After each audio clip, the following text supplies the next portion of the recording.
প্রচুর সময় বেরিয়ে গেছে, 11টা বাজে। সব রিলস ছাড়ছিলাম একটা দুটো করে,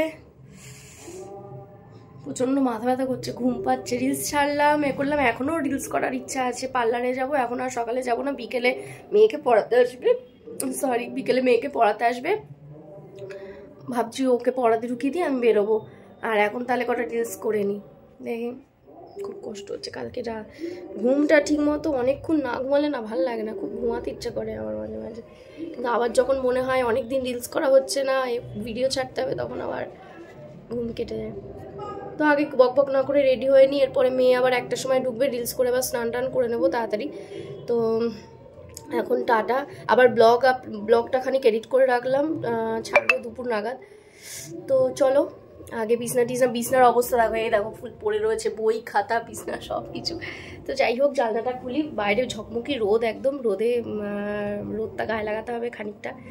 তো চলো বকবক না করে, তোমরাও বকবক শুনতে শুনতে হয়তো ফেড আপ হয়ে যাও, তাই না? তো চলো আর বকবক করবো না।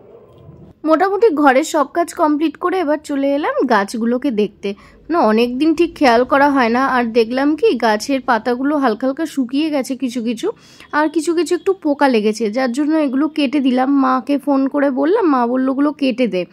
তো এই বকবক করছিলাম আমি, আর এগুলোকে ঠিকঠাক করছিলাম গাছগুলোকে। মানে গাছ দেখলে এত সুন্দর লাগে, আর এই গরমকালটা যখন বারান্দায় যাব, হাওয়া দেবে আর এই গাছের পাতাগুলো নড়বে, আহা কি সুন্দর লাগবে। তো তার জন্য একটুখানি, আর আমি মাঝে মাঝে রোদে দিই, হাওয়া খাওয়াই, আবার একটু ঘরে আনি, এরকমভাবেই রাখি গাছগুলো।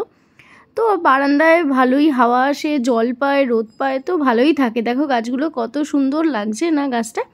তো যাই হোক, এই গাছগুলোকে ঠিকঠাক করে নিলাম, সবগুলোকে শুকনো পাতা যেগুলো ছিল সেগুলোও ঠিকঠাক করে নিলাম, শুকনো পাতাগুলো ফেলে দিলাম। আর দেখো কি সুন্দর হাওয়া দিচ্ছে এখনই। তো পুরো মনে হচ্ছে যেন গরমকাল আসছে। তো গরমকাল তো আসছেই অবভিয়াসলি। তো আমার এই ওয়েদারটা আমার সব থেকে প্রিয়, মানে গরমকালটা। আর এই যে দেখো এতগুলো পাতা কেটেছি, এই যে এই গাছটা এরকম হয়েছে, আর এই শুকনো পাতাগুলো সব পড়েছিল, বার করলাম, এগুলো এবার সব ফেলে দিলাম। তারপরে গেলাম এবার মেয়েটাকে একটু পড়াতে। মেয়েটার পড়া অনেকটা বাকি ছিল, আর এক্সাম চলে এসছে, আর কিছুদিন বাকি মাত্র হাতে গোনা। তো বুঝতেই পারছো, এইখানে পড়াচ্ছি আর বকাও দিচ্ছিলাম, কারণ একদমই পড়তে চায় না, আর মুখ বন্ধ করে থাকে, মুখে কিছু বলতে চায় না। আর মুখে কিছু না বললে কি করে ওর মনে থাকবে, এই জন্যই বুঝতে পারছো একটু বকা দিচ্ছি। পড়ার সময় না আমার হুট করে মাথাটা গরম হয়ে যায় ওকে পড়ানোর সময়, কারণ একটাই কারণ, ও মুখে কিছু বলতে চায় না। তো যাই হোক, আমি বললাম যে তোর দিকে তাকাবো না, তুই যা পারিস কর, ম্যাম আসলে তারপরে তোকে দেবে খুনে বাড়ি। তখন তাই দেখলাম একটুখানি পড়লো। তো তারপরে নিয়ে আবার স্নান টান করে নিলাম, ওকে স্নান করালাম। কত কাজ, বসে থাকলে হবে? আর এখানে দেখো আমার ভুলভাল কী সব করি আমি, এই জিনিসগুলো মানে এরকম যা তা করতে থাকি, এগুলো আমার চলতেই থাকে, কোনোদিন বন্ধ হবে কি না জানি না।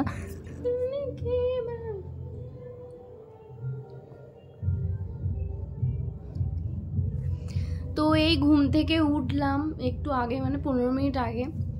সেই ঘুমিয়েছি 3টের সময়, মানে এমনই ঘুমিয়ে পড়েছে, এই ঘুমের সময় আমার আসছে একটা কাল রয়েছে, মানে এই গরমের সময়টা আমি দরদর করে ঘামবো তাই কি, মানে একদম ঘুমিয়ে পড়বো। কারেন্টটা, এই বাড়িতে তো কারেন্ট থাকে, ওই বাড়িতে ইনভার্টার নেই, অসুবিধা। কিন্তু যাই হোক আমি ঘুমাবো, আমার প্রচণ্ড মানে কথা বলতে বলতে ঘুমিয়ে পড়বো। আমার এমনি এখন একটু অভ্যাসটা চেঞ্জ হয়ে গেছে ফোন টোন হয়ে, বাট আমি আগে এমনই ছিলাম, মানে সব থেকে সুখী মানুষ ছিলাম আর কি। মানে আমি এদিক মানে শোবো, শুয়ে জাস্ট পাশ ফিরবো, আমি ঘুমিয়ে পড়েছি, আমার কোনো ঘুমের টাইম লাগতো না। তো তেমনই হবে আবার গরমকালটা এলে, মানে প্রচণ্ড। তাই আজকে মানে অনেক দিন পর দুপুরবেলা আবার ঘুমালাম, রাতের ঘুমটা গেল, কালকে মেয়ে স্কুলে পাঠাতে হবে, তো কী করবো তাই ভাবছি, রাতে ঘুমই আসবে না আমার। তো এই এখন চা খাচ্ছি, মেয়েকে পড়াচ্ছে, বাইরে বেরিয়ে দেখি বাপি, আমার মনে হলো বাপি তো বাড়ি ছিল না, কী ব্যাপার ডাকলো, আমিও উঠে পড়েছি, মেয়ে উঠে পড়েছে, এবং গেট খুলে দেখি ম্যাম বসে আছে, মানে ও সবে এলো। তাই মেয়ে এখন পড়ছে, আর চা করলাম, ওদেরকে দিলাম, আর আমি একটু খাচ্ছি, এরপর একটু রিলস বানাবো।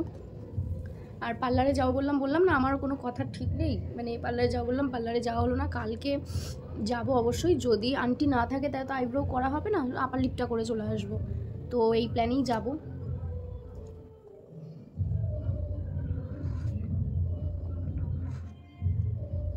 চাটা বেশ ভালো লাগে, লিকার চাটা। আগে তো পাতা চাটাও ভালো লাগে, আর আমি যেমনভাবে করি আদা দিয়ে গোলমরিচ দিয়ে, এটা দারুণ লাগে খেতে। গলা টলাগুলো মানে মাথাটা একদম ফ্রেশ একটা ব্যাপার লাগে, ঝাঁঝালো। আমি আগে দুধ চাটা খুব ভালো পারতাম, এখন লিকার চাটা বেশি ভালো পারি। শাশুড়ি যখন ছিল তখন বলতে হতো একটু চা কর, চাটা বেশ ভালোই করিস তুই, চাটা কর। কিন্তু আমার চা করতে বড়ই মানে কী বলবো অলস, আমি চা মোটে করতাম না, বলতো আর আমি করতামও না। মানে আমার মোটামুটি ঘর মোছা দাও ঘর ঝাড় দাও আমি করবো, চা বললে আমি করবো না, সমস্যা আমার।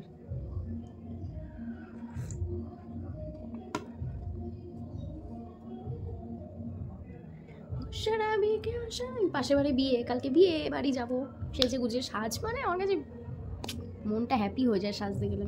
চুলটা বাঁধাই একটু হ্যাপা, এখন যেহেতু কমে গেছে চুলটা, কীভাবে বাঁধবো বুঝতে পারছি না, দেখি। আর কালকে যাবে শ্বশুরমশাই, মানে বাপি, বারবার শ্বশুরমশাই বলছি, তোমরাও যে হাসছো শুনে। তো বাপি কালকে যাবে বিয়ে বাড়ি, গেলে কী হয়, বাপি গেলে সকাল সকাল যায়, 7টায় ধরো যেতেই হবে, 7টা থেকে 7:30টার মধ্যে যেতেই হবে, খেয়ে দিয়ে চলে আসতে হবে, এমন একটা ব্যাপার। বিরক্ত লাগে আমার, ওই সময় খাওয়া যায় বলো তো, তার মধ্যে সাজার টাইম দেবে না, সাজবো তো একটা টাইম লাগে, অন্তত আমার তো ঘন্টাখানেক লাগবেই, তারও বেশি 1-1.5 ঘন্টা লাগবে। শাশুড়ি থাকলে তোমরা শুনতে পারতে আমি কতক্ষণ টাইম নিই, কীভাবে সাজি, বলতো সব মানে বুঝিয়ে শুনিয়ে। বাট ওই বাপি বলে, হ্যাঁ তুই ঠোঁটের মধ্যে কী এক ডলাডলি করিস, এতক্ষণ ধরে অতক্ষণ লাগে পড়তে, এইসব বলে। আমার বেশ সাজ দিচ্ছে করে, সে হাজার টাইম দেবে না। আর হচ্ছে তার জন্যই 5টা আগে জানো, বিয়ের পর যখন ওরকম করতো 5টা থেকে, ধরো 7টা বা 8টায় যাবো, 5টা থেকে বলতো সাজ তুই সাজ, 5টা থেকে সাজতে লাগতাম, 8টাতেও কমপ্লিট হতো না, এমন এত ধীরু আমি, করছি তো লাগাচ্ছি এইসব করতাম। ওটা কি, তো যাই হোক, কালকে বিয়ে বাড়ি ভালো করে সাজতে হবে, বাড়ির সবাই যাবো, পাশেই বিয়ে, হেঁটে হাঁটি করতে যাবো, ঠান্ডাটাও কমেছে, একদম দারুণ একটা সময়। উফ, অনেকদিন পরে বিয়ে বাড়ি, বেশ ভালো এটা করতে হবে। আর আজকে আমি ব্লগ আপলোড করতে পারিনি, ব্লগটা মোটামুটি এডিট করে রেখেছিলাম। কি টুংটুং করে আওয়াজ হয় আমার, তো ঘুমের জন্য থাম্বেল দিতে পারলাম না, এখন আর কি ব্লগ পোস্ট করব, কালকেই একেবারে করব। তো চলো আর বক করবো না, আমি রেডি হবো এবার চাটা খেয়ে, তারপর কটা রিলস ভিডিও শ্যুট করবো, বেশি করবো না করতে করি, তাও কতগুলো।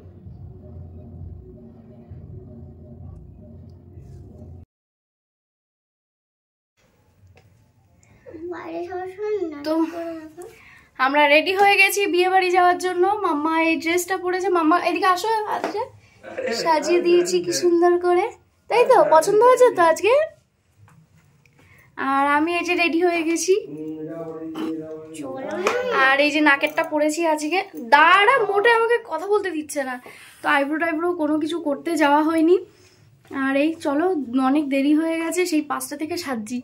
আর দাঁড়াও, আর হচ্ছে গিয়ে কথা হবে, হ্যাঁ তোমরা দেখতে থাকো ব্লগটা। তো হাঁটি পা করতে করতে চলেও গেলাম, দেখো বিয়ে বাড়ি। আর এটা হলো আমার মেজো মা, মানে মেজো শাশুড়ি। তো যাই হোক, তা আমি আমার দেওরকে ফোনটা ধরে দিয়েছি, বলেছিলাম যে আগে থেকে ঠিকঠাক করে রেখেছিলাম যে বিয়ে বাড়ি গেলে তুই আমার ব্লগটা করে দিবি, আর সেই মতো করেও দিচ্ছিল। আর এত পরিমাণে গরম ছিল, তোমরা দেখে বুঝতে পারছো না, দরদর করে ঘামছি। আর যথারীতি যেমন বলেছিলাম, ওই দেখো ভাবি বসে গেছে, মানে ফার্স্ট ব্যাচে ঢুকেই আগে বসে পড়েছে খেতে, মানে একদম লেট করবে না, ঘাটা জিনিস খাবে না এরকম। আর এখানে বউ দেখো ফটোশ্যুট করছে, আর আমরা দেখো লিটারেলি সবাই কেমন ঘামছে। লাস্টে আমি চুলটাও বেঁধে নিয়েছি, মানে এত গরম ওখানে। আর সবাই এখানে কফি পকোড়া খাওয়া হচ্ছে, আমি পকোড়া বেশি খাইনি, বাট কফিটা একটুখানি খেয়েছি, তাও মেয়ের জন্য খেতে পারিনি। আর বেশ সবাই ছিল, মজাই হচ্ছিল। আর বিয়েবাড়ি গেলে না কোনো দিনই আমার ফুচকাটা খাওয়া হয় না, জানি ফুচকা খেলে পেট ভরে যাবে, বা ফুচকা খেলে আমি ভাত টাত কিছু খেতে পারবো না, সেই জন্য ফুচকার দিকে যাই না। বাট ফুচকা দেখলে কে থাকতে পারে, লোভও হয়, খেতেও পারি না, এমন একটা ব্যাপার। আর এই চলো, এরপরে আমরা আবার খেতেও বসে পড়লাম, কারণ অনেকটা লেট হয়ে গেছে, মেয়েও ঘ্যান করছিল। তো এই খাওয়া টাওয়ার পরে বসেছিলাম খানিকক্ষণ, মেয়ে বললো মা খানিকক্ষণ একটু বসি চলো। আর যেহেতু নিজেদের বাড়ির মধ্যেই, মানে পাশাপাশি বাড়ি, সেহেতু সবাই আসছে, একটু দেখবো বসি, এতক্ষণ ধরে সেজে যদি গিয়ে পর চলে এলাম তাহলে আর কি থাকে বলো। কিন্তু গিয়ে আর কি, আর মেয়ের এই দাঁত উঠবে, এবার এই ওঠা নিয়ে কান্না, দেখো চোখে জল ভীষণই কাঁদছিল। তারপরে আবার বাড়ি চলে আসতে হচ্ছিলো, তো ওকে বুঝিয়ে খানিকক্ষণ, মানে 5-10 মিনিট আগে রাখা, তারপরে আবার চলে এসেছিলাম।